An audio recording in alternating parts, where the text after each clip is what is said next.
Bem, pessoal, hoje a gente vai dar início aqui à nossa primeira videoaula. Essa videoaula, o objetivo dela é mostrar para vocês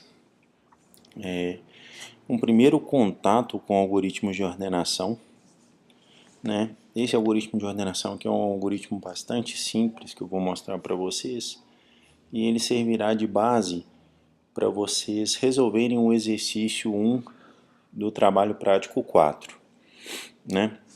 A principal diferença aqui desse algoritmo para o algoritmo do exercício 1 do trabalho prático 4 é que aqui eu vou mostrar o vetor em forma crescente, né? Os dados vão estar ordenados do menor para o maior. E no exercício 1 da lista 4, do trabalho prático 4, vocês terão que mostrar o vetor em forma decrescente.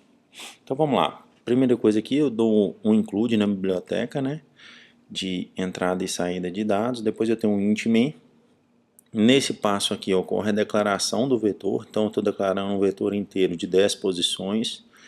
Aqui eu tenho variáveis que vão me ajudar na interação do for. E aqui eu tenho uma variável auxiliar que vai ser usada para fazer as trocas de posições no vetores. Esse primeiro for, ele é responsável pela leitura de dados do usuário e armazenamento no vetor. Se você observar, o comando scan ele está associado a cada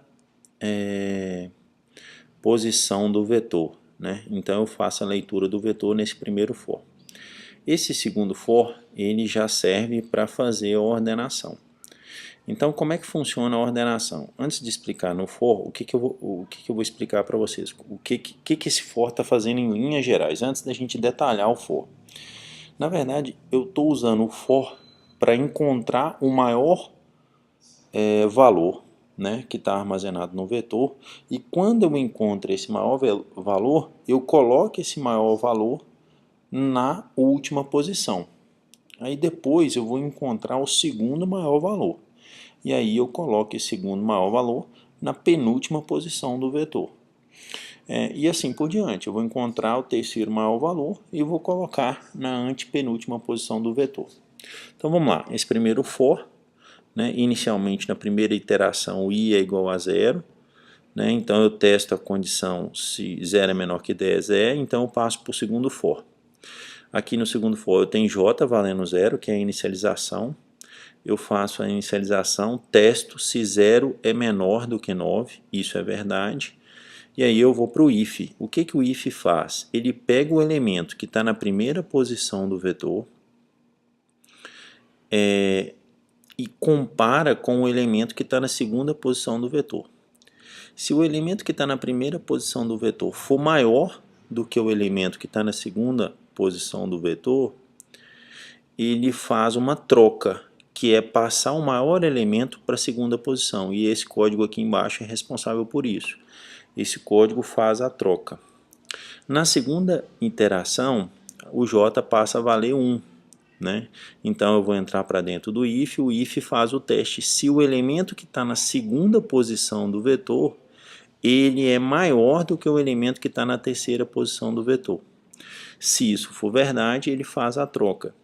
Se eu continuar iterando sobre esse for aqui, ao término da primeira interação, o elemento maior vai estar na última posição do vetor, né?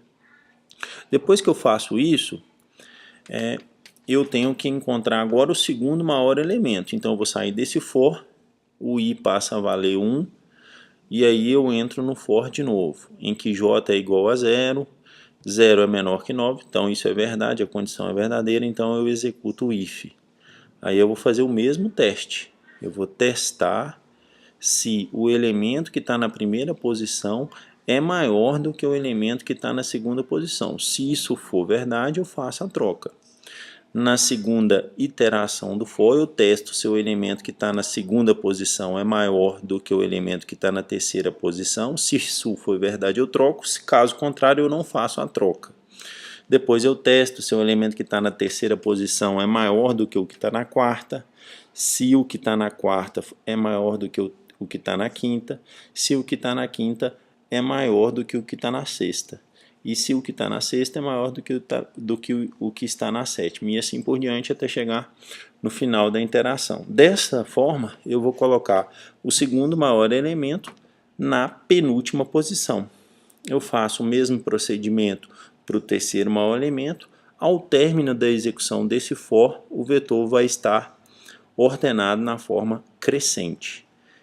Aqui, esse terceiro for aqui, eu simplesmente mostro o vetor ordenado de forma crescente na tela.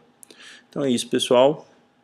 Esse é o algoritmo que eu utilizei para colocar, um primeiro algoritmo de ordenação que eu utilizei para colocar um vetor em ordem crescente. Até a próxima aula.